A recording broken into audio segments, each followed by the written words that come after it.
del liberalismo como vos por estos lares. Así que te agradecemos que estés acá para enseñarnos un poco de qué se trata todo esto. Encantado y muchas gracias por la invitación. Siempre es lindo estar acá en Montevideo. Nunca me he quedado a turistear, siempre vengo por algo muy puntual y me voy. Pero ya habrá oportunidad para conocer más. Bien. Bueno, la idea mía de arrancar es despejar la paja del trigo, es decir, que nos informes, que nos enseñes, porque el liberalismo está muy contaminado, hay mucha confusión al respecto. Liberalismo conservador, liberalismo progresista, liberalismo socialista, neoliberalismo, bueno, anarquismo, etc. Entonces, yo entiendo que tú, las ideas que propagas, las que tú crees, es el liberalismo clásico, es decir, el originario, el autóctono. Entonces, quería que nos cuentes de qué se trata el liberalismo clásico y cuál es su concepto de libertad. Es muy importante esa pregunta porque el concepto liberal fue capturado por corrientes más bien de izquierda, intervencionistas. Eso comienza ya a mediados, fines del siglo XIX y termina por transformarse en un concepto que se refiere a lo contrario que los liberales clásicos, ¿no es cierto?, pretendían. Y esto ocurre especialmente en el idioma inglés, en el mundo anglosajón, y después se ha ido contagiando también en otras partes del español y menos en el alemán, pero también. Entonces, ¿qué es lo que es el liberalismo originario, el liberalismo real? ¿Ya? Es básicamente una filosofía y una teoría de la sociedad, de cómo funcionamos los seres humanos, ¿no? Y por lo tanto está basado en principios, y vamos a hablar que tenemos que libertad, y de otra parte está basado también en una observación acerca del funcionamiento de la realidad. Y por eso el liberalismo no es una ideología, ¿ya? El liberalismo es una filosofía, es una doctrina, si usted quiere, pero no es una ideología. Lo que caracteriza las ideologías en el sentido que entendemos, por ejemplo, el socialismo, el marxismo, el fascismo, el nazismo, es que niegan la verdad, niegan la realidad, ¿ya? No reconocen la realidad como fuente de información ni como juez del correcto fundamento de la acción. Aquí estoy usando una definición de Jean-François Rabelais, el pensador francés, que falleció. Nosotros aprendemos de la realidad. ¿Cuál fue el primer gran tratado liberal de economía? La riqueza de las naciones de Adam Smith. El próximo año se cumplen los 250 años de la publicación de ese, que es el libro de economía más importante de todos los tiempos, ¿ya? Bueno, ¿qué es lo que hace Adam Smith? Investiga. Dice, bueno, ¿por qué unas naciones son ricas y otras no? Y ahí él propone la idea de un sistema de libertad natural. Y él observa, fue un visionario, y en esa época esto no era nada de obvio, que dejando a las personas en libertad a perseguir sus fines y que el Estado no se meta, garantiza derechos básicamente de propiedad, la vida, esas cosas, tú generas un progreso que es exponencialmente mayor para todos, que si tienes a alguien de arriba que está intentando dirigir los esfuerzos humanos en función de un determinado objetivo, que es la mentalidad de lo que él llamaba el hombre de sistema, que hoy día lo llamaríamos los planificadores centrales, ¿no? Entonces nosotros aprendemos de la realidad. Esto lo dice Friedrich von Hayek también en su libro Camino a Servidumbre. ¿Cuántos han leído ese libro acá? Ya, si lo hubiera hecho 10 años atrás, habría sido 0 personas. Vamos avanzando, pero todos los demás tienen que leer ese libro. Primero partan por el parásito mental que está ahí.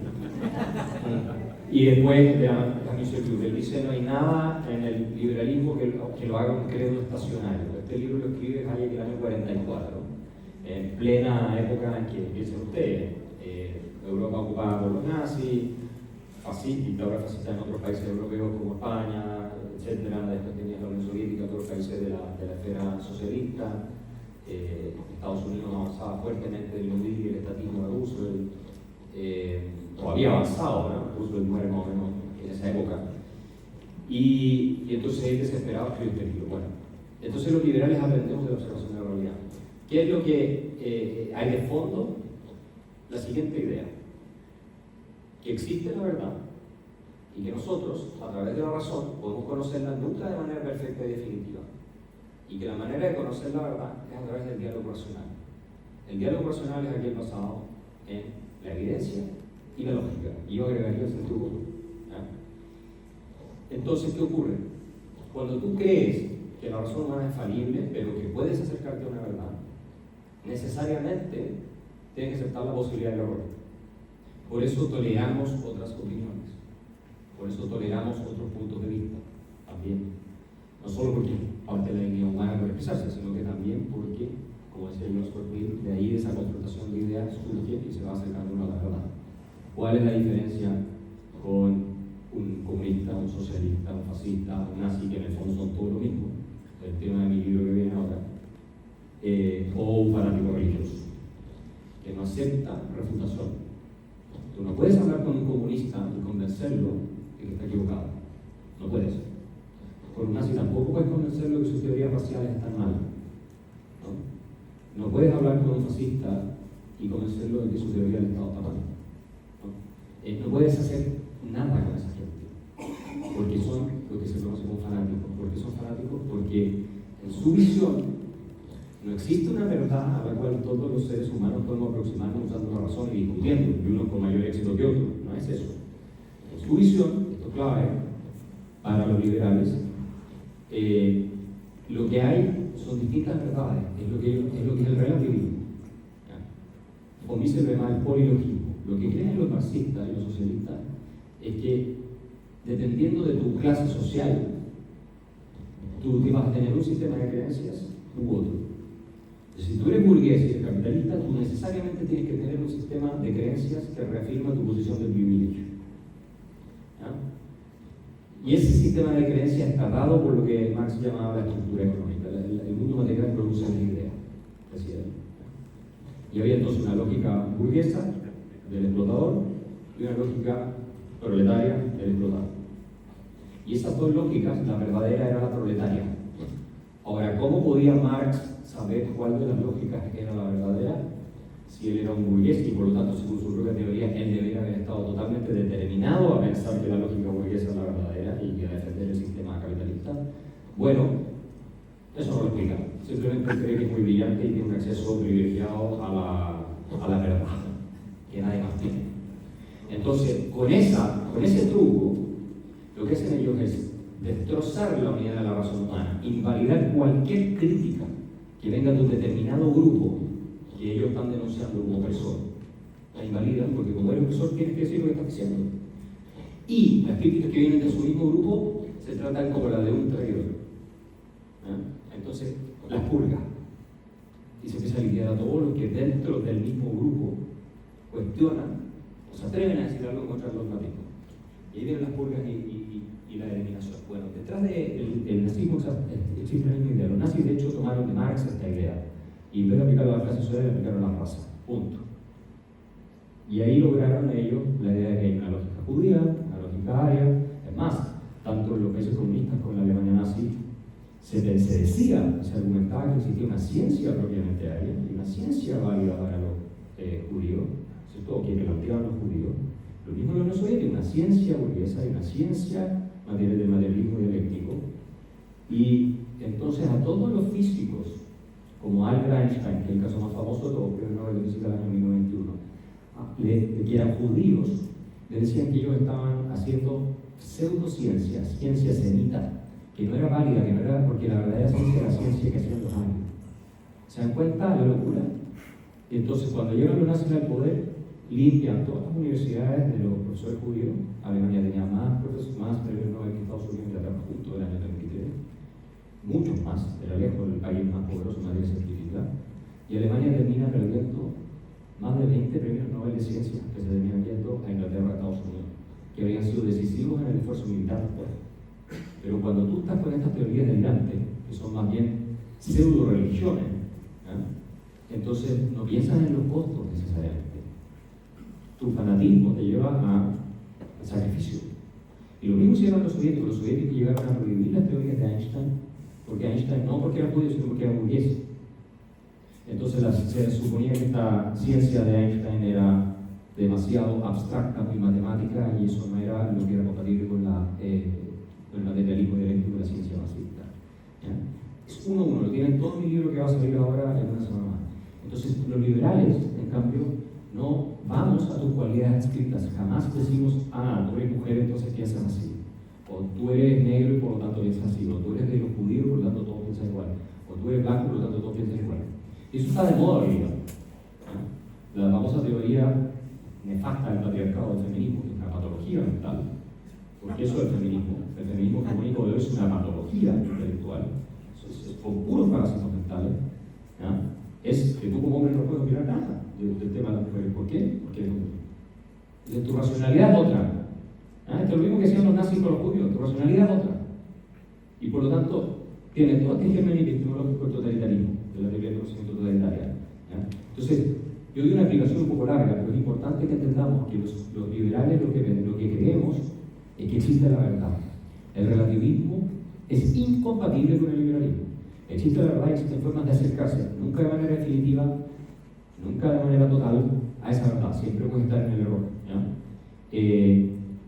Y piensen ustedes, la única manera de tú reclamar que tienes la verdad absoluta, que ahora que sean los nazis, los comunistas, toda esta gente, es negando que existe una verdad objetiva válida para todos. Porque si no, tú me puedes refutar y me puedes demostrar que estoy en el error. Y se cae mi teoría, se cae mi doctrina, se cae mi ideología. ¿Ya? Entonces, el relativismo necesita al mismo tiempo, por un lado, relativismo, por otro lado, es un absolutismo, porque por un lado dice, no puede haber una verdad que es cognoscible por todo el mundo. Porque si es así, yo tengo que aceptar que me puedo equivocar. Se puede decir que solo una verdad que es la que yo conozco. ¿Ya? Que la verdad de ustedes no vale, a mí así. ¿Y de qué depende que valga? Bueno, de mi raza, de mi sexo, de mi clase social, de lo que sea. Y para terminar, el principio de igualdad moral. Nosotros no creemos en la igualdad material, obviamente, pero sí en la igualdad moral. Todos tenemos la misma dignidad, ¿ya? Independiente de nuevo, sexo, raza, etc. ¿Ya? ¿Qué implica eso? Que todos tenemos la misma dignidad. Que todos merecemos el mismo respeto. ¿Cuál es la consecuencia? Igualdad ante la ley. Merecemos el mismo trato. No puede, por lo tanto, haber privilegios para ningún grupo basado en su raza, en su sexo, ni en nada de ese estilo. No leyes de cuotas para mujeres, no puede haber leyes de cuotas para minorías sexuales, ni para, digamos, personas de distintas razas, etc. No puede ser.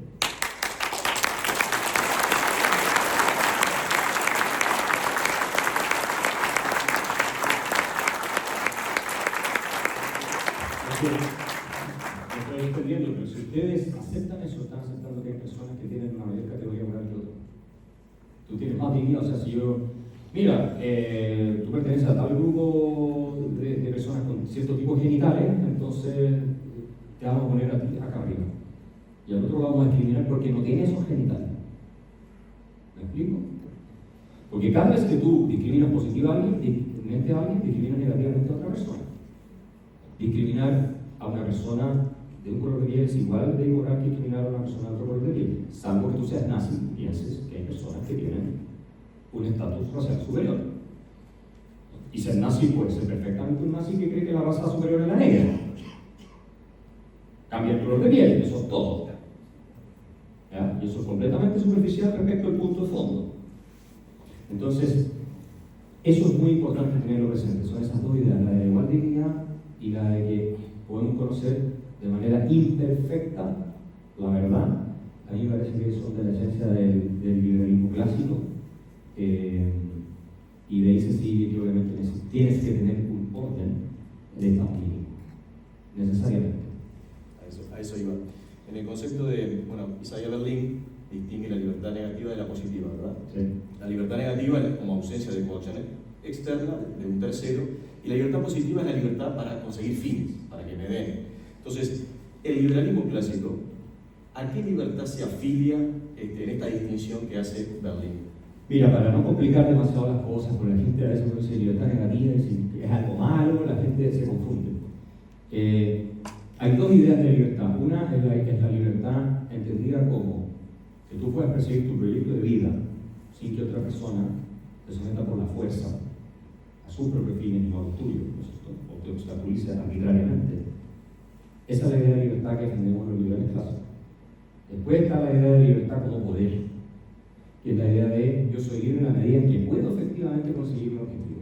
Lo más clásico es decir, los pobres no tienen libertad porque no tienen medios, entonces todos tienen que dar medios para que tengan libertad, porque si no es una libertad que es puramente formal, pero no es una libertad real.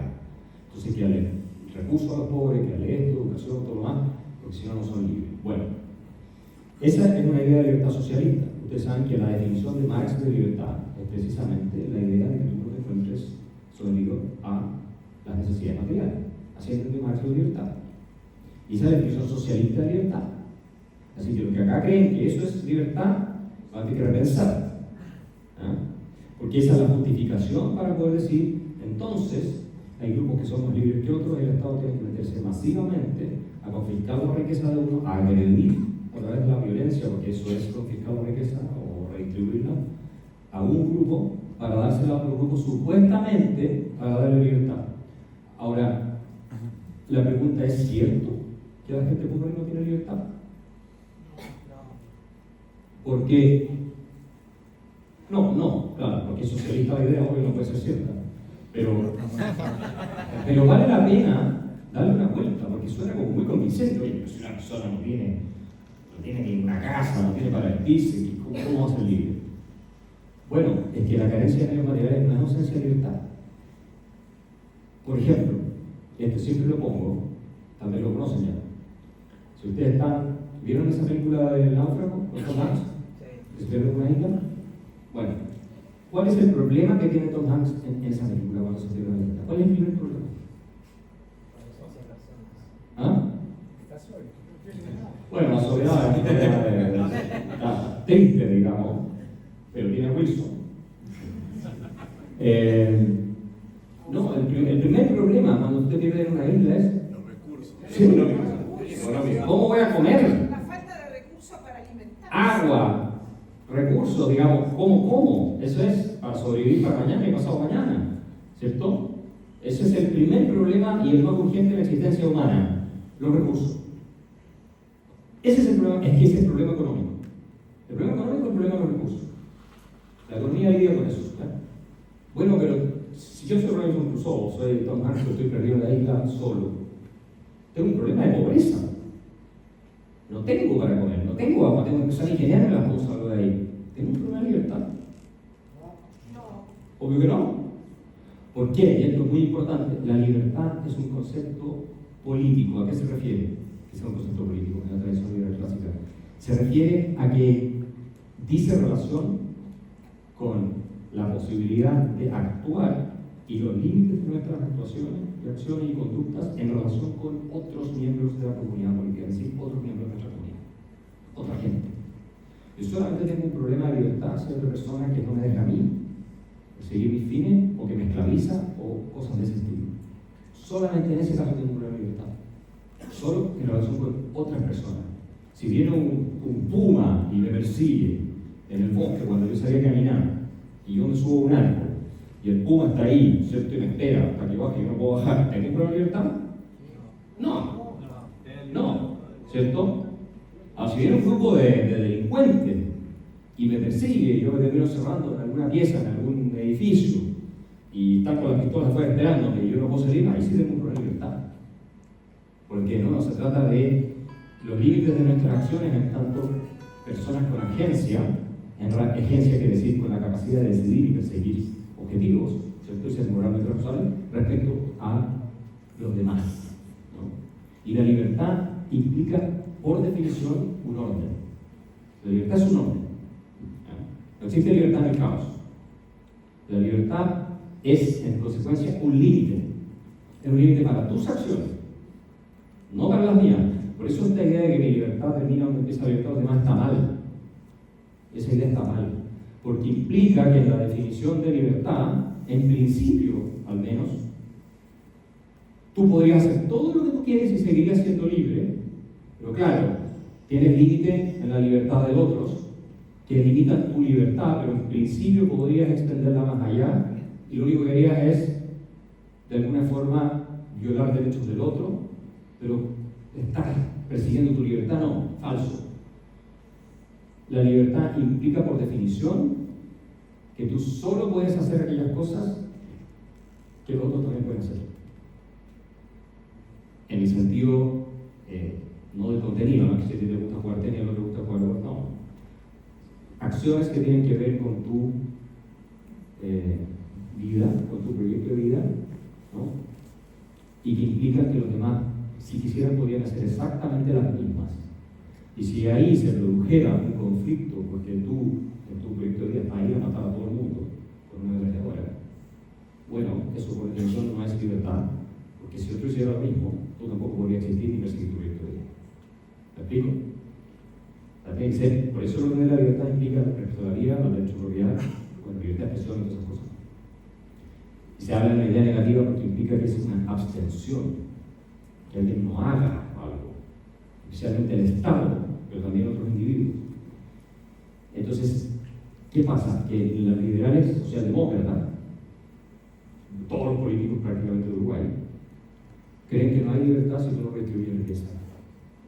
Y eso además es una falacia histórica, porque el gran enriquecimiento de la humanidad que se produjo en los últimos 300 años se produjo sin ninguna redistribución de riqueza.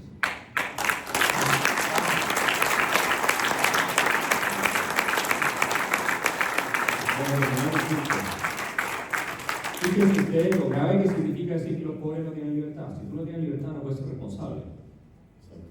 No puedes ser responsable por ti mismo. No puede votar. Exacto, ¿por qué vas a poder votar? Ser responsable del proceso político. O sea, si tú no tienes libertad, no tienes agencia. ¿Saben cuál es lo peor de todo? Es que no tienes dignidad. Porque la esencia de la dignidad humana pasa por tu capacidad de responder por tus propios actos y hacerte cargo de por tu vida, ¿cierto? Y ser un fin a ti mismo porque tú eres capaz de darte fin a ti mismo. Y por lo tanto nadie te puede tutelar como si fueras un niño cuando eres un adulto. Nadie te puede expresar y ese tipo de cosas. Entonces, hay un problema de concepto, de definición, en confundir la libertad con poder, y además una falacia histórica, porque fueron los pobres los que crearon toda la riqueza existente hoy día. No había este nivel de ingreso per cápita que se multiplicó por 3.000% en los últimos 150 años, 200, 300 años atrás, no existía. Entonces no había de dónde redistribuir la supuesta riqueza que permitió que saliera la riqueza adelante. Los pobres sí tienen libertad. El problema es que no tienen derechos tan suficientemente protegidos a la propiedad, a la vida y esas cosas, porque viven en estados que son tremendamente burocráticos, no reconocen su derecho a la propiedad y con mucha delincuencia en sus barrios, que es imposible que cualquier cosa que intentan la puedan tener. Eso es culpa de los mismos que dicen que tienen que redistribuir riqueza, no son capaces de garantizar ni siquiera la seguridad misma en los barrios más pobres.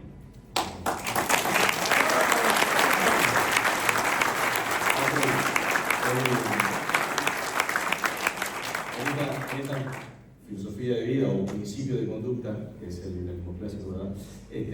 ¿Cuál es el rol del Estado en conjugación con nuestros derechos naturales? ¿Y cuál es el rol también de la sociedad civil? ¿Verdad? Sí, mira, el Estado en principio no tiene otro rol que no sea el proteger los derechos fundamentales, como decía John Locke, ¿verdad? Que es la vida, la libertad y la propiedad. Punto. Y esto de que el Estado tenga que dar educación, salud, todas esas cosas, es una idea socialdemócrata, moderna. Los Estados cuando surgen no hacen esas cosas, lo empiezan con el tiempo a ocupar todos esos espacios y empiezan a destruir a la sociedad civil. En Parásitos Mentales tengo todo un capítulo de cómo la sociedad civil se encargaba de resolver los problemas de las viudas, por ejemplo, las pensiones, asociadas, socorro mutuo, todo eso lo destruyeron los Estados benefactores en Occidente. Y a mi modo de ver, el rol del Estado debe ser mínimo. Garantiza eso que ni siquiera lo logra hacer. O sea, tienen un presupuesto gigantesco y son un fracaso. O sea, ¿y en qué se gasta la plata? Bueno, en burocracias gigantes, amigos de políticos que se llevan tratos impresionantes con miles de millones de dólares, corrupción y gente que recibe, ¿no?, del Estado transferencias y cosas. Al final los convierten en dependientes porque saben que cuando van a haber elecciones dicen si ganan los otros les van a quitar todo lo que les están dando y entonces van y votan por ellos. Entonces es una manera de sobornar a la gente con su propio dinero hasta cierto punto y de mantener dependientes a las personas en el nombre de la justicia social, que es la más cagada perfecta para poder robar. Entonces, la verdad es que vivimos en sistemas que son insostenibles y es cosa de mirar los niveles de deuda en todas partes, es insostenible. Y por eso se hicieron decisiones del patronato, porque el patronato había hecho posible el endeudamiento de los estados al nivel que tenemos, que es endeudamiento de ustedes.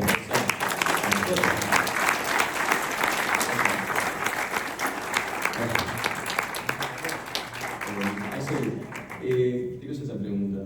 ¿El liberalismo clásico es compatible con los valores cristianos? El liberalismo clásico surge del cristianismo. El primer liberal fue Jesucristo. O sea, la idea fundamental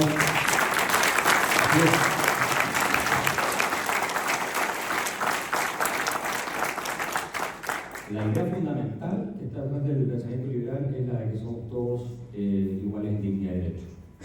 Si eso se respeta, tú tienes que tener un orden que respeta la libertad de todos los individuos, ¿no? Ahora, ¿quién fue el primero en decir eso?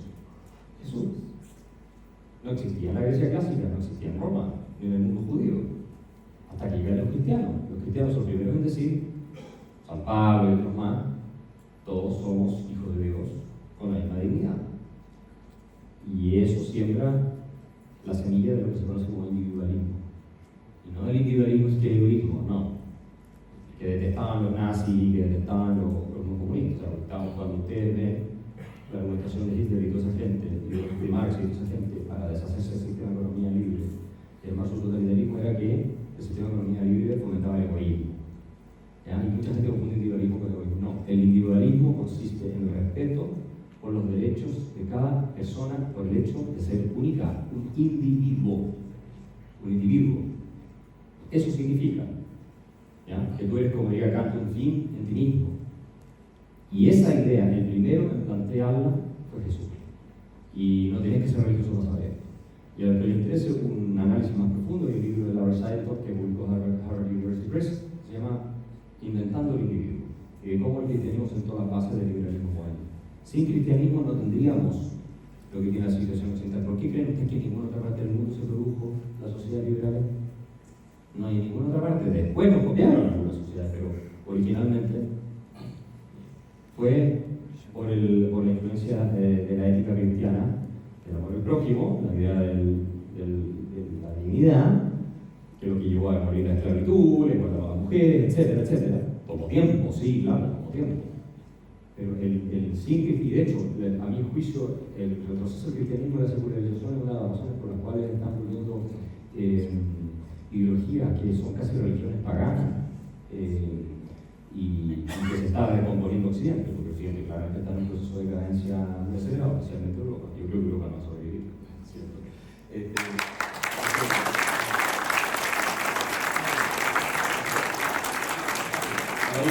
Para ir cerrando este capítulo del liberalismo clásico, excelentemente explicado, que son las ideas que tú peregrinas por el mundo. Bueno, yo quiero que nos expliques, por lo menos brevemente, por qué tú consideras que el liberalismo clásico es la mejor herramienta de ideas o filosofías para una sociedad próspera, para generar riqueza, para que todos estemos mejor y que elevemos nuestro nivel, que nos convirtamos en nuestra mejor versión. ¿Por qué tú crees que el liberalismo clásico tiene eso para mejorar la sociedad? Porque es verdad.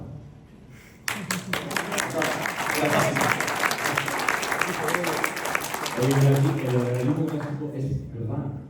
O sea, es una teoría de funcionamiento social como es una propuesta ética, ¿no?, basada en principios que, al respetarse, no solo hacen que la dignidad humana se verifique en una sociedad, tanto individuos que interactuamos, sino que además haya progreso y florecimiento humano en general, porque no es solo la economía, no, es que ninguna sociedad sin libertad puede florecer el arte, la literatura, la arquitectura, la ciencia, no puede florecer nada. Si no vayan a ver todas las sociedades que son represivas, bueno, es comunista ni hablar, un desastre, no floreció nunca nada, la ciencia un poco porque, bueno, metían toda la plata ahí, pero en ninguna sociedad históricamente primitiva, como son las sociedades islámicas, por lo menos es un desastre todas, prácticamente, porque no hay libertad en esa sociedad. Son la mayoría teocracia, totalitaria, donde tú no puedes ir en contra de lo que dice el Corán, no puedes hacer ciencia porque el Corán te lo prohíbe, básicamente. Y donde gobiernan, no en todos lados, pero en varios lados, clérigos, que al final tienen visiones muy básicas, muy rudimentarias, que intentan imponer estos códigos revelados por un profeta, supuestamente se le apareció un representante de Dios en la tierra y le habló de todos estos versos que salen en el Corán, pero por lo demás son espantosos, muchos de ellos. No sé, yo creo que el Islam es un desastre, una ideología política nefasta, y siempre estamos en conflicto con Occidente, por lo demás. Y esto no es ser intolerante, simplemente decir las cosas como son. Y lo mismo digo de los comunistas, y digo de los nazis y todo lo demás que surgieron en Occidente y sí son un desastre. Y no importa que llegue a la sensibilidad de nadie, porque donde tú ves que funciona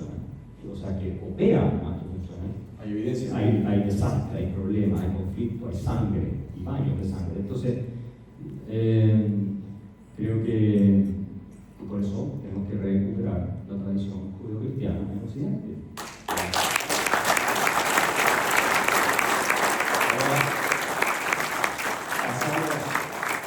Ahora vamos a la segunda parte de este conversatorio, que es, bueno, lo que ustedes escucharon ahora era la verdad y lo bueno. Ahora pasamos a la mentira y lo malo, que son estas ideas parasitarias que empobrecen y hacen muy mal a la persona. Que tenemos la oportunidad de tener el libro de Kaiser, que lo recomiendo, Parásitos Mentales. Entonces, para arrancar un poco en esta segunda parte, me gustaría que me definas qué es un parásito mental y cuáles son. Mira, los parásitos mentales, un concepto que yo tomé de Richard Dawkins, del biólogo, son ideas que se meten en tu sistema nervioso. ¿No? O sea, tienen un sustrato biológico. Y esas ideas te impiden a ti pensar racionalmente.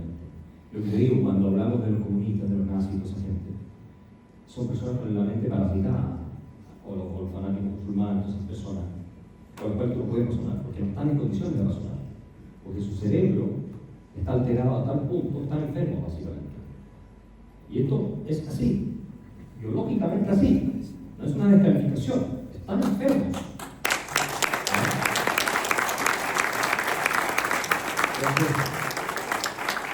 Tienen una patología intelectual, y esa patología intelectual los lleva a ser muy malos. ¿Ya? Ahora, en principio ellos podrían también tomar una decisión, ¿no?, de ser más conscientes y todo lo demás. Pero hay gente que simplemente decide entregarse al mal y no tiene nada que hacer porque se sienten poderosos con el mal, ¿no? Y fíjense ustedes que todos estos parásitos mentales se disfrazan de bondad. O sea, salvo en el caso de los nazis, que era una cosa muy honesta, de ustedes son inferiores, nosotros superiores, pero el comunismo, ¿qué es lo que dijo? Vamos a liberar a la humanidad completa, sobre todo a los pobres y a los explotados y todo lo demás. ¿Qué es lo que buscó en realidad el comunismo? El comunismo buscó todo lo contrario. Fue crear un sistema más totalitario que se haya visto en la historia humana, con una doctrina genocida de exterminio completo de grupos de la población. Solo en la Unión Soviética más de 60 millones de muertos, según algunos cálculos, asesinados, ¿no?, y muertos, a propósito, por Lenin, Stalin y toda esa gente. Y eso sobre la base de estos parásitos mentales, que además se contagian. Porque ese es el problema, por eso tú puedes llegar a tener millones de personas que creen en el nazismo o en el comunismo. ¿Ya? Y tú cuando realmente lees bien a Marx, Engels y a Lenin, sobre todo a Marx y a Engels, y lo lees con cierta tranquilidad, te das cuenta de las estupideces que dijeron. Pero si es una cantidad de sandeces, de idioteces, de chanterío. ¿Y qué lo que hicieron fue fundar una religión política? Si en el nazismo no hay solo una idea verdadera, no hay ni una sola de las ideas centrales del nazismo. Es pura religión. ¿Ya? Es increíble. Es increíble. Lean por favor el libro que voy a sacar ahora. Que haya gente seria y todavía, con intelectuales, Oxy Marx, ¿qué era intelectual?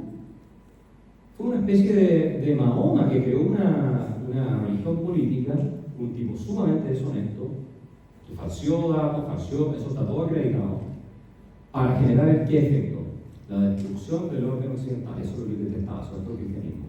Marx decía que el principal enemigo era el cristianismo y que había que destruirlo. Lo mismo que decía Hitler. Qué curiosa coincidencia, ¿no?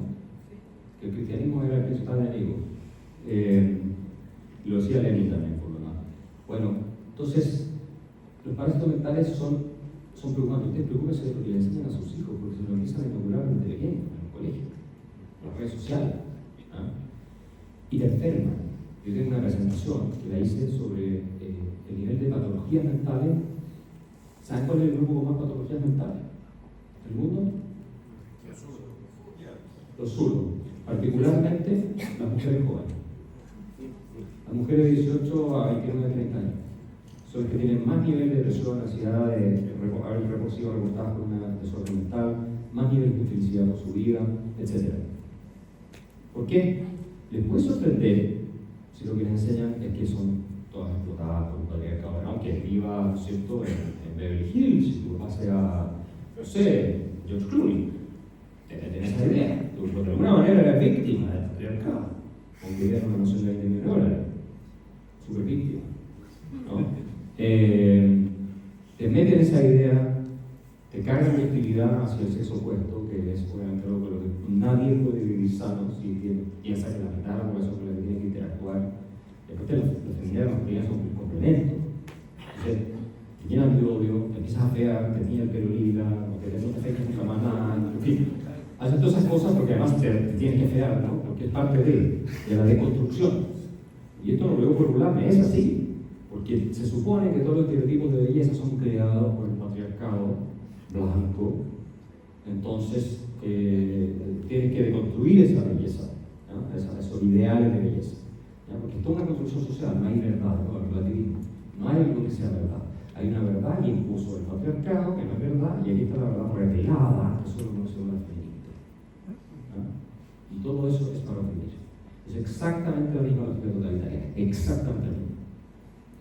Y para mí es hoy una de las ideologías más nefastas de todas, porque efectivamente el desastre que tenemos en materia de salud mental, que tiene también mucho que ver con redes sociales, sobre todo gente joven y mujeres con el afecta más, pasa por ideologías que se han puesto de moda, no solamente eso, pero ha pasado en gran medida. ¿Y saben cuáles son las mujeres más felices? O sea, las personas más felices. En Estados Unidos, por lo menos, no sé, yo me imagino en otros países parecidos. Las mujeres conservadoras casadas, coño.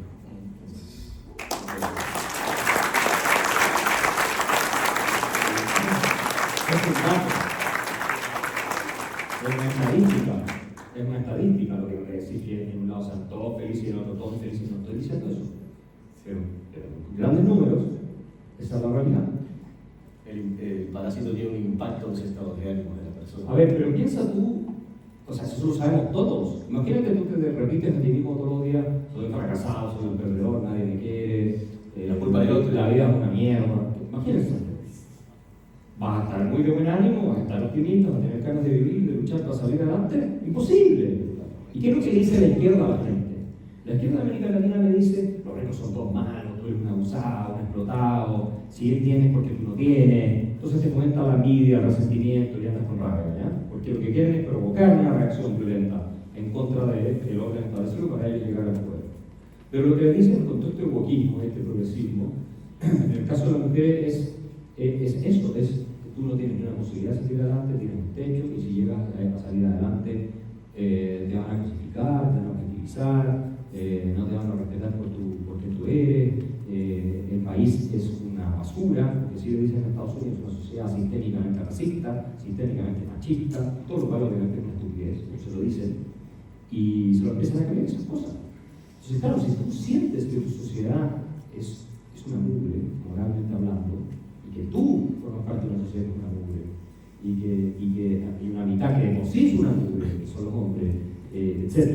Estoy simplificando un poco, pero si te meten esas ideas en la cabeza, el artículo de Economist te analiza esto, no puede estar bien, si te las crees, digamos. Si de verdad te las crees, no puede estar sano, no puede estar sano. Entonces, ¿qué está pasando? Por ejemplo, la estadística de natalidad en Estados Unidos muestra que las mujeres republicanas se inscriben con el gobierno más conservador, tienen 2.7 hijos por mujer. Las demócratas, que no está casi cuando le preguntan por las prioridades, no está ni siquiera en las top 10 prácticamente de tener de familia, en el caso de la mujer izquierda. Bueno, ellas, el promedio creo que es menos de 1, o 1 por ahí.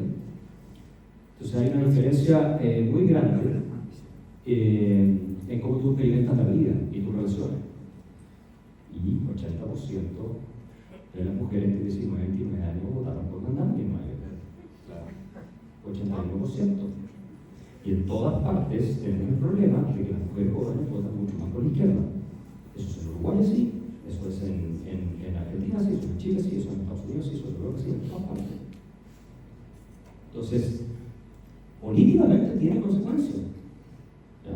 Gente que se viene porque dice: bueno, como no tienen hijos, están escribiendo por la izquierda. Bueno, yo preferiría salvarlo.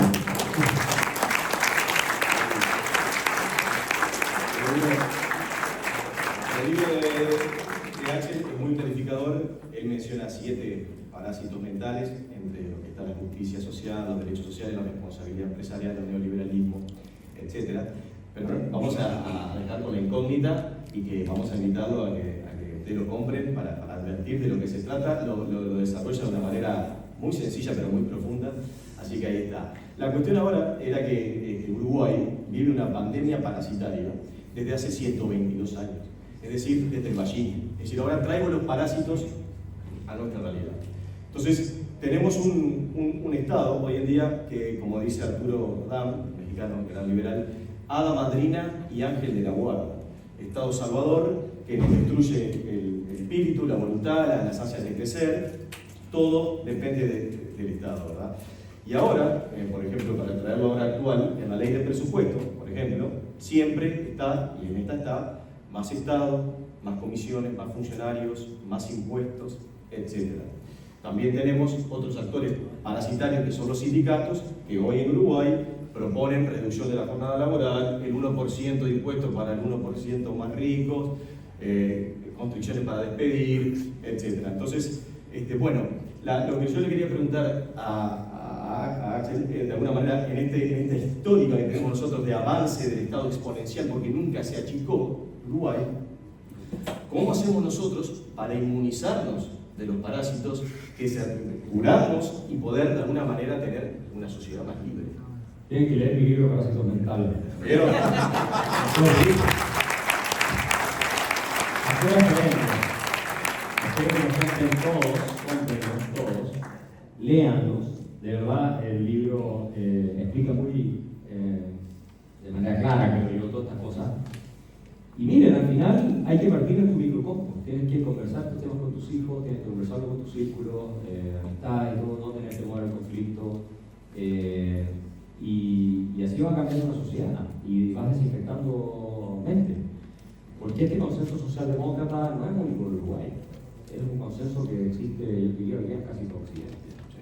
Y ahora hay un cambio en Argentina, porque ya están obviamente completamente destruidos y bueno, hicimos el trabajo de batalla cultural allá.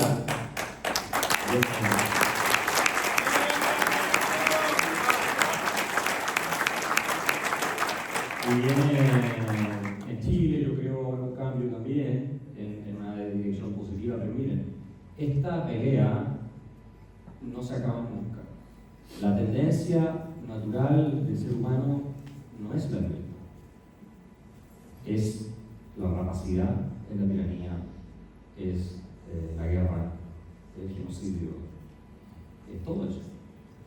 Y hoy, incluso, la mayor cantidad de la humanidad no vive bajo sistemas liberales, más o menos, no, viven en un sistema totalitario, esclavista, etc. Entonces, la excepción es lo que estamos viendo. La civilización es algo frágil, muy frágil, muy frágil. Y se quiebran dos diques y tú tienes The Walking Dead con una realidad. Entonces, es muy importante que las ideas que tenemos nosotros, que son las de la civilización cristiana occidental, básicamente, que tienen un fundamento, una verdad espiritual, que es esa. Yo no soy muy religioso, lo digo honestamente, pero yo me he dado cuenta de todo esto, leyéndolo y estudiándolo.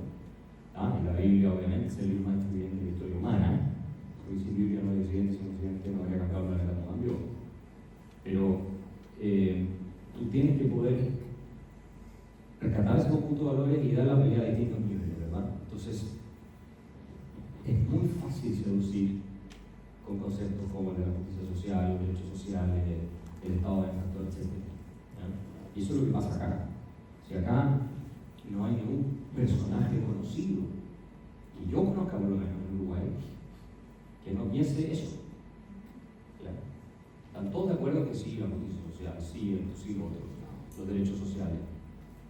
Ni siquiera se pregunta cómo lo van a financiar a largo plazo, porque no es financiable. Pero además, en la democracia tú tienes el problema de que, claro, tú sales de elegir por 4 años, entonces, pues hay problemas de otro. Se puede revertir, se puede hacer mucho para cambiarlo, y tienen que empezar desde ya, porque tal vez lo van a revertir en 4, 8 o 12 años, ¿no? Como nos costó a nosotros en Chile llevamos 20 años peleando esto, y ahora vamos a tener una oportunidad de cambiar varias cosas, probablemente no como que queremos.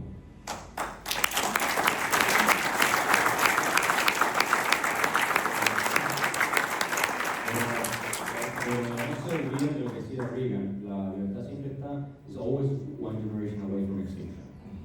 Y eso es así. No hay una sociedad que tenga garantizada la libertad. Y créanme que los tiempos que vienen, a mi modo de ver, son muy complejos. Nos acostumbramos a la paz, a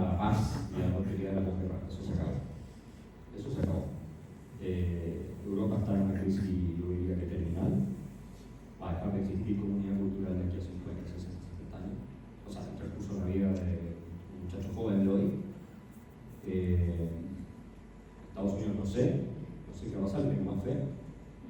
Y el resto de la humanidad no cuenta, porque nadie quiere irse a vivir a Nigeria, ¿no? No sé, tal vez Abu Dhabi si tienes papas, bueno, que reciben. Pero es muy complicado que sobre todo con la evolución tecnológica, el control que los toma en exceso de energía y todo lo demás. Y hoy más que nunca estamos en la lista. Sí, señor. Bueno, dentro de estas ideas parasitarias, ¿verdad? A mí, como padre, yo estoy en una batalla, una lucha bastante fuerte para dar el mensaje de lo que es un parásito mental, que es la ideología de género, ¿no? La imposición de la ideología de género y la hipersexualización de nuestros inocentes niños, ¿no? Sobre la base de desarraigar lo biológico, la ciencia, la naturaleza del ser humano, su biología, para entender que la sexualidad y el sexo es un constructo social, que el sexo depende de mi mente, ¿verdad? Que yo soy un ser fluido, asexuado, performativo y voy cambiando de sexo dependiendo de mi humor, prácticamente. Entonces, ese relativismo moral que hablaba Axel, ponderar el sentimiento hasta una categoría jurídica, que eso es un mamarracho jurídico, pero bueno, la cuestión es...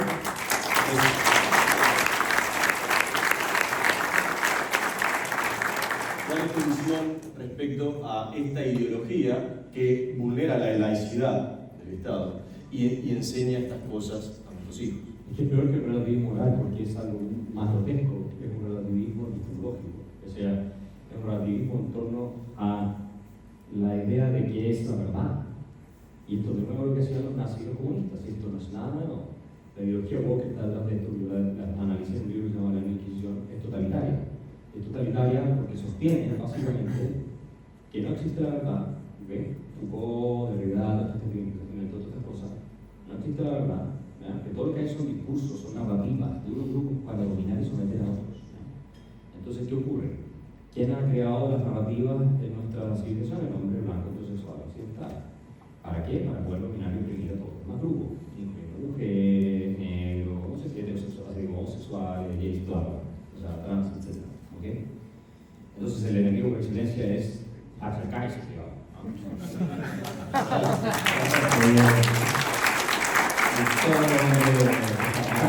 Bueno, entonces resulta que la idea de que no existe una verdad hace que se llegue a decir que la ciencia también es una narrativa y un constructo social. Si la ciencia es una narrativa de hombre blanco, porque bueno, tú eres un científico blanco como lo nace un judío, el científico judío lo no vale, porque es judío. Que claro, si tú eres hombre y hiciste ciencia y dices que la mayoría de la ciencia la han hecho hombres, ¿no?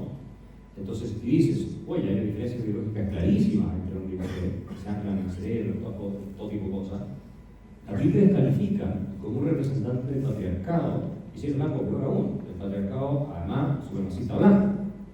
Entonces, tú por definición lo que digas ya está mal, porque tú no estás hablando de una verdad, tú estás creando una narrativa para oprimir a otro grupo en tu beneficio. Eso es lo que estás haciendo. Entonces, con eso, lo que logran es negar absolutamente las verdades científicas, ¿ya? Y decir, la verdad es la que nosotros estamos proponiendo aquí. ¿Ya? Y además caen en la contradicción de decir que la verdad es totalmente relativa, pero ellos sí tienen acceso a la verdad, lo cual es como bien ridículo. Pero a esta gente no se le puede pedir coherencia, son charlatanes. Pero son charlatanes, desde el punto de vista intelectual lo son, no lo digo por descalificarlo, lo estoy describiendo. Son unos charlatanes que hacen mucho daño. Entonces, claro, ¿qué es lo que dicen? Bueno, si el género es una construcción social, que me encarga la palabra género, pero yo no uso, es una construcción social, entonces yo me puedo identificar como mujer si quiero, o como hombre, o género fluido. En la mañana soy una cosa y después soy otra. La estupidez de toda esta teoría, porque realmente es una imbecilidad y hay que ser un idiota para creer que esto es cierto, o hay que estar completamente enfermo. Es así. No puedes tener ningún respeto intelectual a una persona que defiende estas ideas, porque son absurdas, al punto que si tú le preguntas, bueno, ¿y qué es una mujer? No te pueden contestar. ¿Ah? No, es que es una persona que se siente mujer. Bueno, ¿y es eso? Como lo que la persona se siente, defínelo. Porque tío, si tú no tienes una silla, tú no la dices, es lo que se ve como una silla. Tú me dices, bueno, un mueble que tiene cuatro patas, que tiene que sentarse, lo describes. Pero como no te pueden contestar ni siquiera qué es una mujer, Porque en ese minuto tienen que reconocer que hay una realidad objetiva independiente del sujeto. ¿Cierto? Entonces te responden a esa imbecilidad. O sea, que efectivamente no existe. El hombre tampoco. Porque si somos una construcción social que depende de la voluntad nuestra, podemos perfectamente decir que no existe ni lo uno ni lo otro, que ahí están los no binarios. ¿Se dan cuenta qué pasa cuando tú te alejas de las raíces cristianas de nuestra civilización que nos conectan con la idea de la verdad? Que la verdad nos da la Biblia. Caos. Eso pasa. Y todos estos pobres niños que están siendo niñas, que están siendo adoctrinadas y utilizadas por pedófilos y por lo peor que ha producido, ¿no es cierto?, la nueva moda esta ideológica, le van a arruinar la vida porque caen en esto para siempre. Fíjense ustedes que el gran profeta de todo esto, que se llama el posmodernismo francés, fue Michel Foucault. Michel Foucault era un filósofo homosexual. También.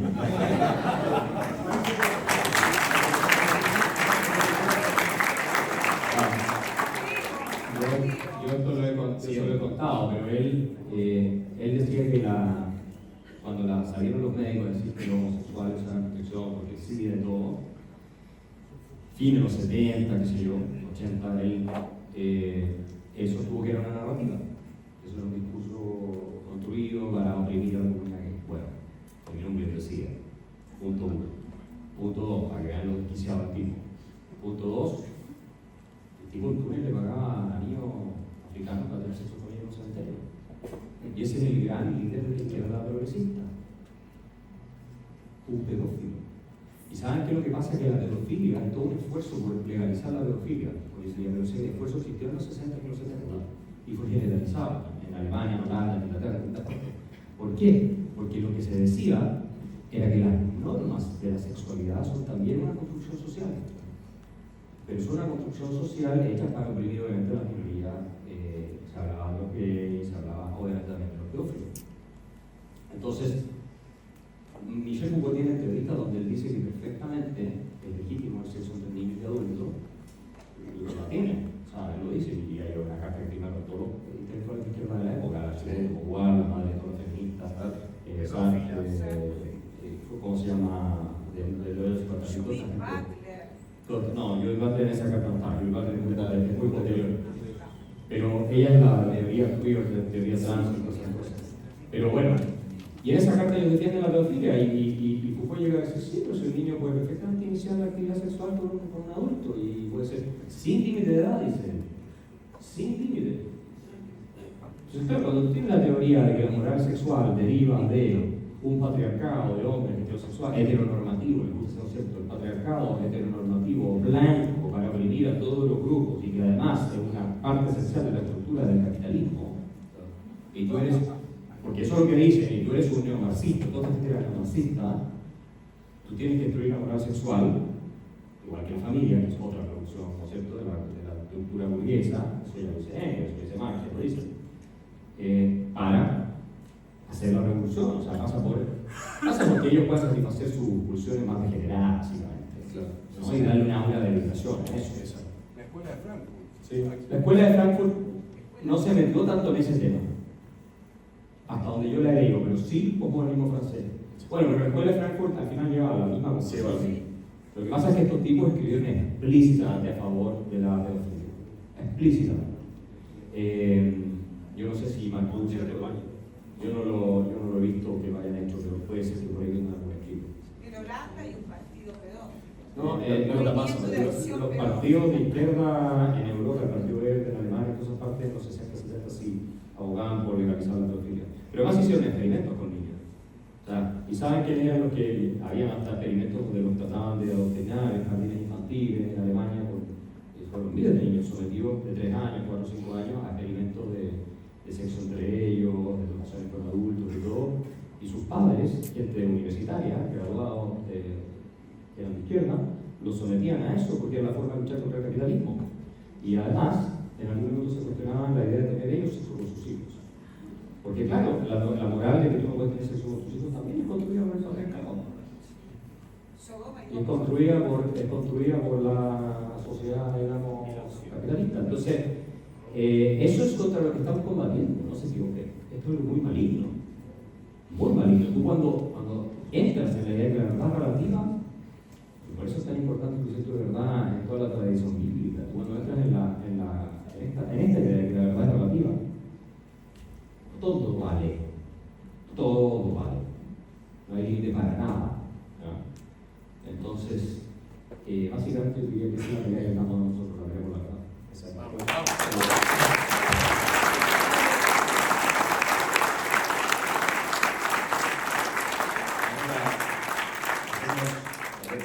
Tres preguntas más y terminamos, pero yo no puedo dejar de abordar este tema en cuanto a que, bueno, a mi criterio, nosotros somos unos fundamentalistas de la democracia, ¿verdad? Quien hable mal de la democracia es un hereje, es alguien que no se puede hablar mal de la democracia, ¿no? Es decir, todo esto que nos está sucediendo, la puerta de entrada, entiendo yo, es la democracia. Y hoy vivimos una partidocracia, es decir, ¿quiénes mandan hoy en día? Los partidos políticos, y una caquitocracia, que es el gobierno de los peores, partidos políticos que mandan y están integrados por los peores. Entonces, en ese sentido, yo quiero compartir con ustedes un texto, lo voy a leer, porque me parece interesante, y compartirlo con Axel para que se explaye después respecto al tema. Este es en el libro de un belga, que es Van Rijn, que se llama el libro Contra las elecciones, dice: con la democracia ocurre algo curioso.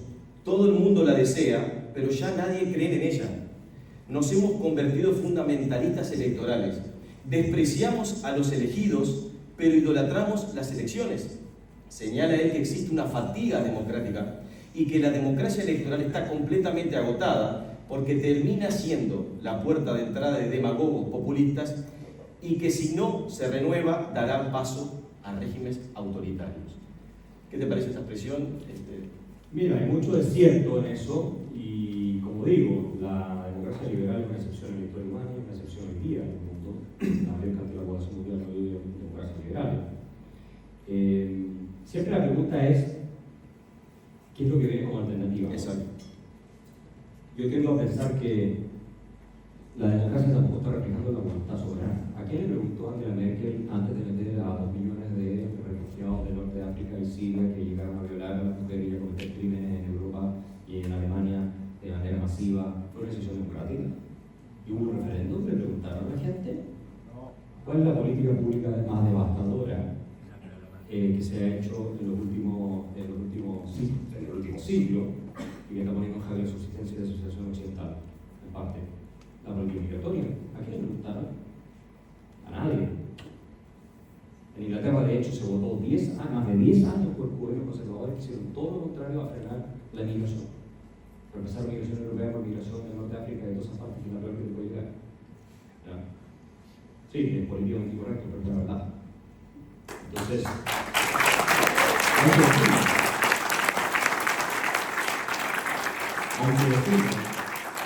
hay que decir la verdad. Y la verdad nunca es muy popular. ¿Ya? Hasta que lo es, porque hay gente que lo está diciendo. Entonces, yo no creo que se esté representando la voluntad soberana realmente, que tampoco. Sí, para la gente, para muchos es más agradable que el Estado, que los políticos le prometan cosas y le hagan cosas gratis. Ahora eso también se está acabando, porque no queda plata, la población está envejeciendo a un ritmo colosal, incluyendo Uruguay, cambiar el colapso demográfico en todos nuestros países. No va a tener gente que trabaje joven para hacer un montón de cosas. El Estado está sobreendeudado, etcétera, etcétera, etcétera. Entonces, a la gente le está llegando cada vez menos, ¿no? Y tiene burbujas inmobiliarias en todos lados, con costos de viviendas que son impagables, y así sucesivamente. Entonces, la verdad es que ese es el primer punto. Yo vería, si tú me preguntas a mí, depende de la tradición de cada país, pero yo creo que las monarquías constitucionales son casi una mejor alternativa. Pero tienes que tener una tradición de eso en tu país. No puedes llegar a imponerla así de la nada.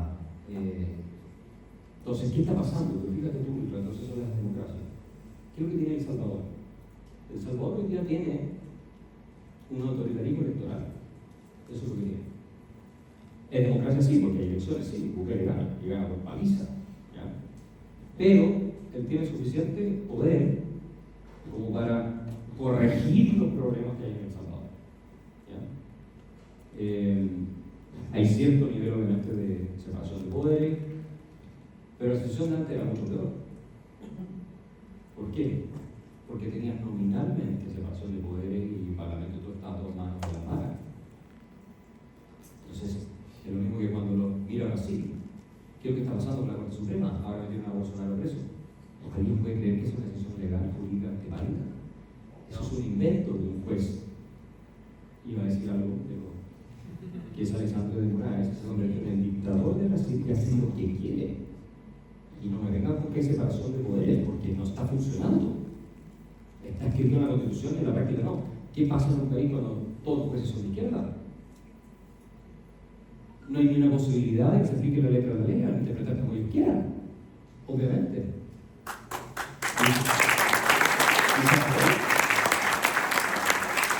Y se acabó el Estado de Derecho. Se acabó el Estado de Derecho. Entonces no es tan difícil hacer una revolución silenciosa donde tú terminas tomándote ciertos espacios en el Poder Judicial, el más importante de todo, sobre la ley penal, y se acabó. Y perdiste. Ya no necesitas que te Chávez gobernando con los militares. Entonces, de todas esas cosas hay que preocuparse. Ahora, yo tiendo a pensar que, y así todo, el mejor sistema para nuestro país es la democracia liberal, donde nosotros estamos dando una pelea. El partido de la libertad avanza, acá llega a ser la mayoría en el Parlamento.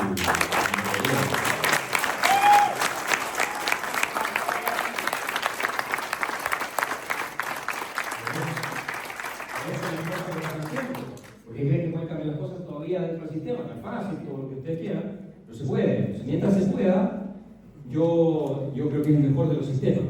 Si el tema ya es imposible, tú lo que tienes no es una democracia, es otra cosa.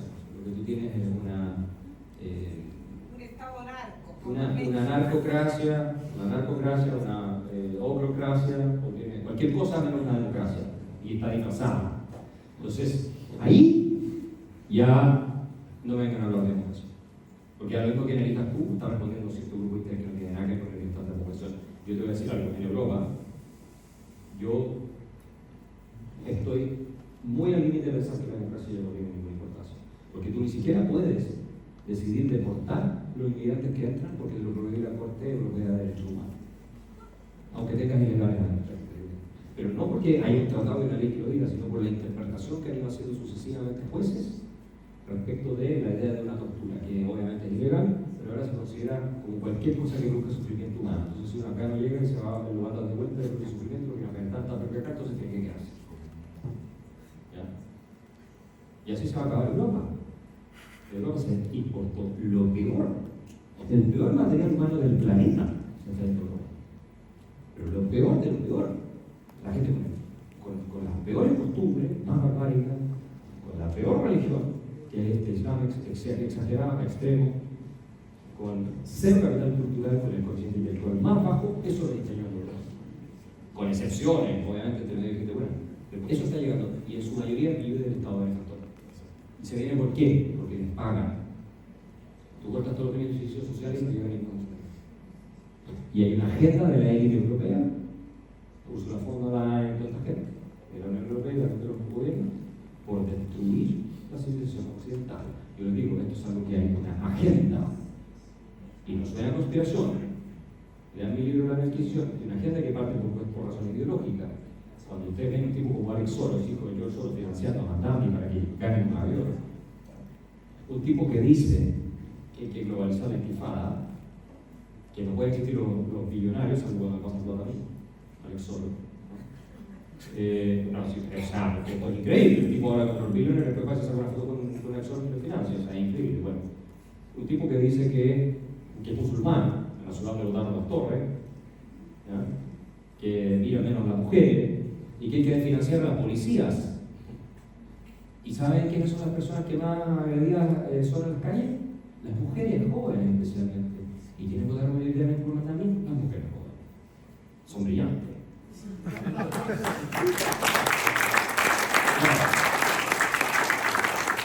Pero ese es el lavado de cerebro. Esos son los parásitos mentales. Por eso son tan peligrosos. Por eso necesitamos familias bien constituidas y necesitamos gente en los medios que cuiden a lo que pasa en el ser de su familia y todo. Y necesitamos gente en los medios de comunicación y en las redes sociales en todos lados explicando estas cosas. ¿Ya? Porque si no, en un país puede perder una civilización completa. Si no sería la primera vez que una civilización desaparece en la historia. Y nos está tocando a nosotros verlo. Si es trágico, yo soy alemán, yo viví en Alemania muchos años, estudié allá. No es lo que era cuando yo estudié, estoy hablando de 15 años atrás. Ya no es lo que era. Es de una decadencia. La criminalidad se ha disparado, desde el barrio que está siempre, pero se ha disparado en lugares que antes no existían. En alemán se dice Stadtbild, que es la imagen de la ciudad.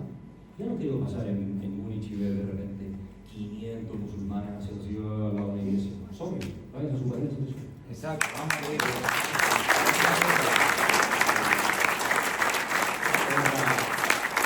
Para terminar con un mensaje, una luz de esperanza, en lo micro y en lo macro.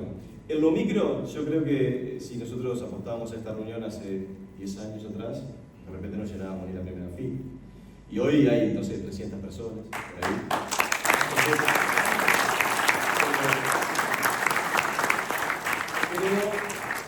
Creo que empieza a haber una concientización de la sociedad, gracias a los mensajes de Axel. Y en lo macro, creo que, me lo dirás tú, Axel, en América Latina creo que con Argentina, con lo que puede llegar a pasar en Chile, con Bolivia, con Ecuador, con Paraguay, parecería que hay un viraje. Entonces, quiero conocer tu opinión respecto a si existe este viraje o la gente se está tomando más conciencia, las redes sociales ayudan. Miren, en lo positivo, yo creo que estamos teniendo un cambio en las placas tectónicas ideológicas al menos de Sudamérica. ¿Y por qué lo digo? Porque lo que está pasando, el caso obviamente más importante es de Argentina, tiene un correlato en una transformación cultural de mentalidad. Yo vengo diciendo hace mucho tiempo, había echado los actos internacionales y todo, que no querían que estudiara Bernal, y yo decía, perdón, ustedes no saben lo que está pasando en Argentina. Y eso es por gente joven en ese caso, por redes sociales, porque las ideas de la libertad se convirtieron en un fenómeno sexy. ¿Por qué? Porque hay gente sexy vendiendo nada. No, pero porque le hemos puesto rock. Le he puesto rock Milei, yo he hecho lo que he podido, autilaje hace lo que puede. O sea, las ideas de la libertad están surgiendo de la mano de una nueva generación, ya no somos tan nuevos, pero más o menos, que nos sabemos mover en el mundo de las redes, en esos espacios, con los conceptos y palabras que corresponden y con la estética que corresponde. Y cuando yo partí, los dos gatos que hablaban de liberalismo no se sacaban la corbata ni para ducharse. Entonces, claro, con eso tú alejas a la gente. Que los pros y los zurdos andan con la guitarra, la cerveza y haciendo fogata. Entonces, claro que es más entretenido para la gente joven, ¿no? Entonces, nosotros, de hecho, la Fundación en Chile tuvimos tanto éxito, creo yo, en parte, porque nos pusimos como prioridad no solo las redes sociales, sino la estética de todo y la experiencia. La libertad, el liberalismo tiene que ser una experiencia. No es por acá, solamente. Es por los puros. Y ponerle eros a todo esto. Y si no, va a ser una cosa que va a ser para gente muy cerebral, muy mental, que le gusta leer el libro, que no solo tanto de biblioteca, pero no va a llegar a la célula. No va a generar las sensaciones, las emociones, exactamente. Entonces, yo soy muy optimista de que Argentina, además, como le va a ir bien, sin duda, yo he estado dedicado a nada más que fundamentalmente a ayudar en todo lo que puedo, porque para mí es un caso que va a marcar la diferencia a nivel planetario, no solo acá, ya se está discutiendo en todas partes, pero sí se va a reafirmar que nosotros tenemos razón.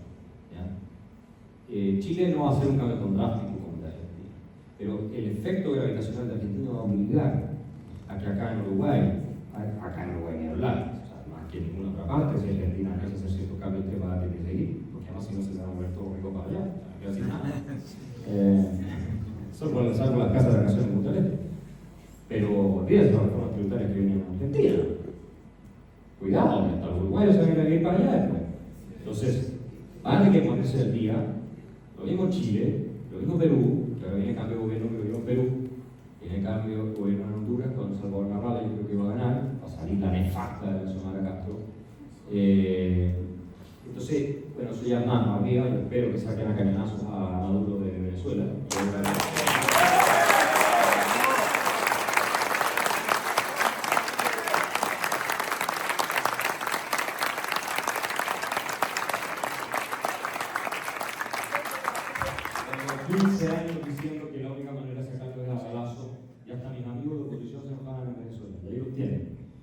Así pasa con los comunistas. Tú puedes votar por los comunistas para que lleguen al poder, pero no puedes votar después para sacarlos.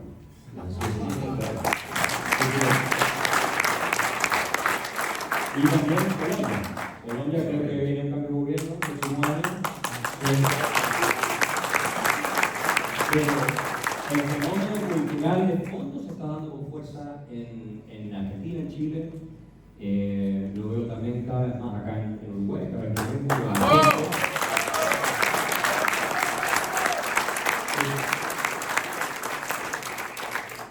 se está viendo en parte en Bolivia, aunque Bolivia es una cosa muy, muy volátil siempre, y se está viendo un poco más en Perú, pero falta todavía por trabajarlo. Así que yo creo que aquí, en este rincón, ¿no?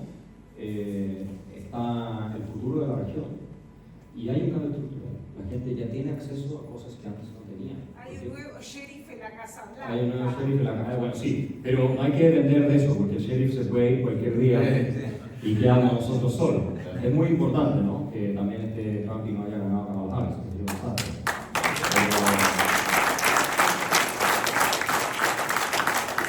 Entonces sí, la verdad que tengo cierto optimismo, pero como digo, esto hay que lucharlo, hay que trabajarlo, hay que seguir adelante. La gente se olvida muy rápido de cuáles son las causas y fundamentos de su prosperidad y su bienestar. Se acostumbra también muy rápido al bienestar y lo tiende a despreciar, ¿no? Y entonces aparece el proyecto medio de sueño social que trae los socialistas y vamos, porque además te entretiene y así te quedan los grandes desastres, ¿no? Así que hay que seguir trabajando. Este partido que están armando ahora, acá la Libertad Avanza, yo no tengo duda que se hace el trabajo a crecer de manera exponencial.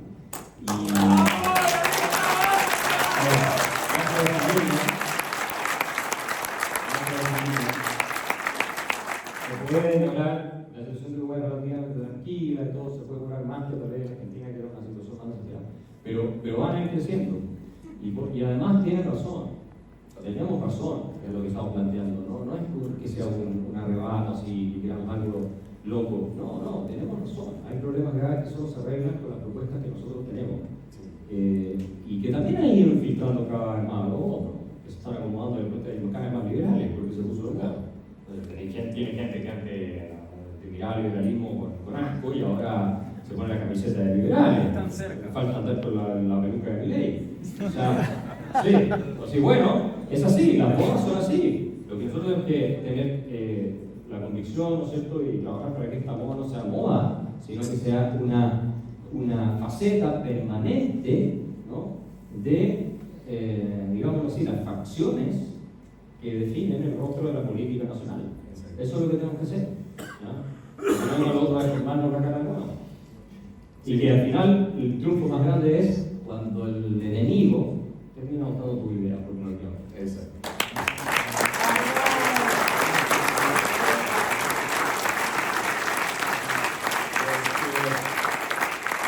La sociedad uruguaya, menos nosotros que estamos acá, si ustedes leen el libro de Axel, van a ver que cumplimos con los 7 parásitos.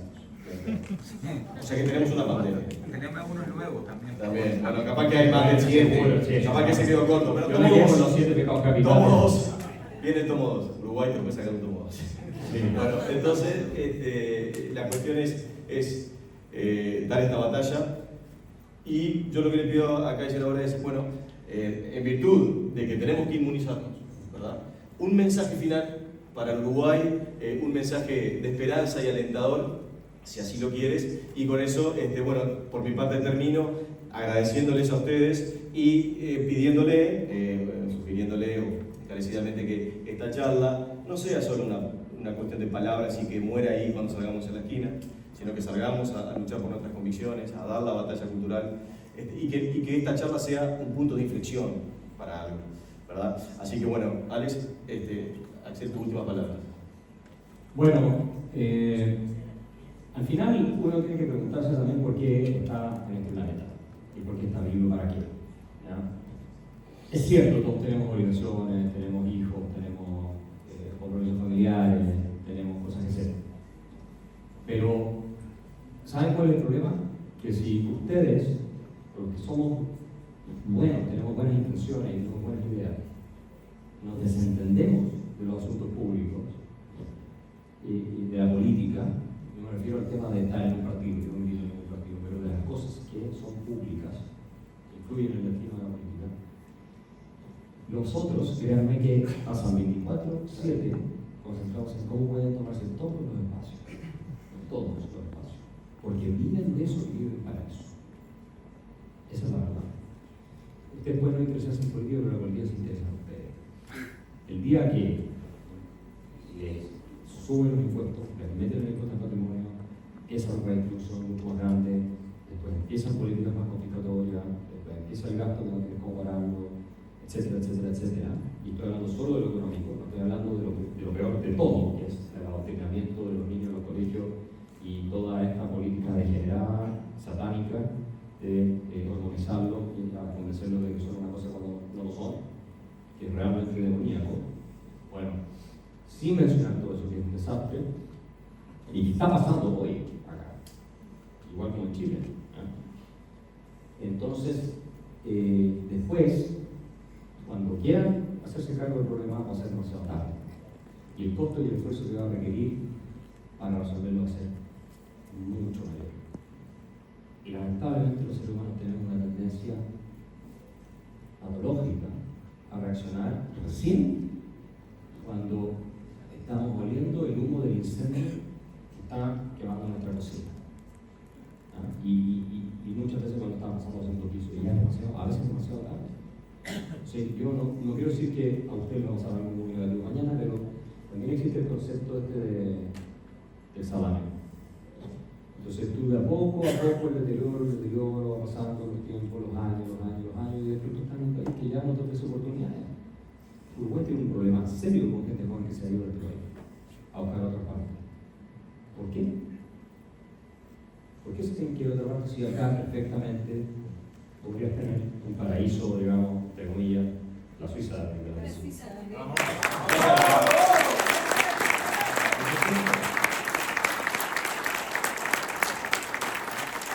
A mí me decía, se vino acá a radicar 30 años y dice, mira, Uruguay es la Suiza de los pobres. Yo le decía, bueno, pero podría ser la Suiza de los ricos también. Eso sí, acá lo que hay que hacer es un paraíso fiscal. Pero para todos, para los uruguayos, eso es lo que hay que hacer. Y va a llegar la opción, y va a llegar gente, y los jóvenes no se van a querer ir, y los otros van a volver, y va a haber más incentivos también para tener familia, más facilidades, etc. Eso es muy importante. Si no hacemos ese trabajo, yo mismo vaya en Chile, vaya en otros lados, la verdad es que vamos a tener un futuro tal vez no negro, pero gris. Y eso es lo suficientemente triste y deprimente como para que nos movilicemos. Muchas gracias.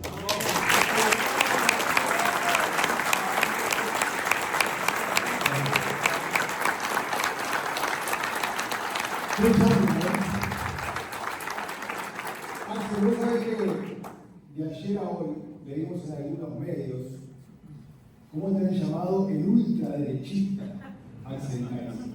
Ultra mega, hiper mega, ultraderechista Axel Kaiser.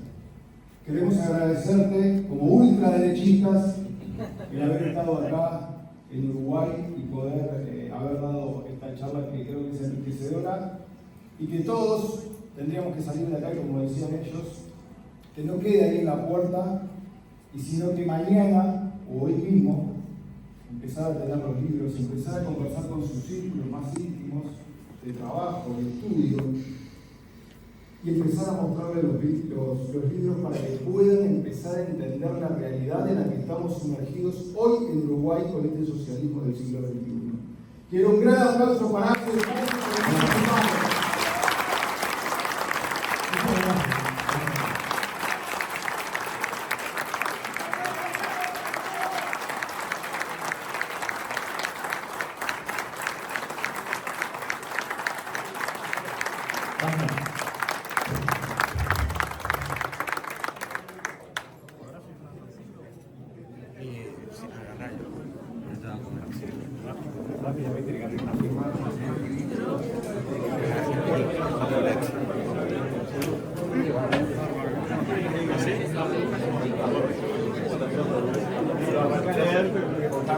Aquí Hay que ir de a poco, hay que ir de a poco.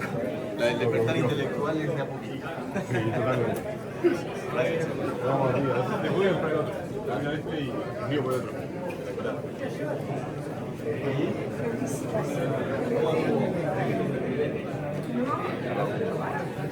Esta es la edición pirata. Este vino de Chile porque acá no está la edición pirata. Acá no lo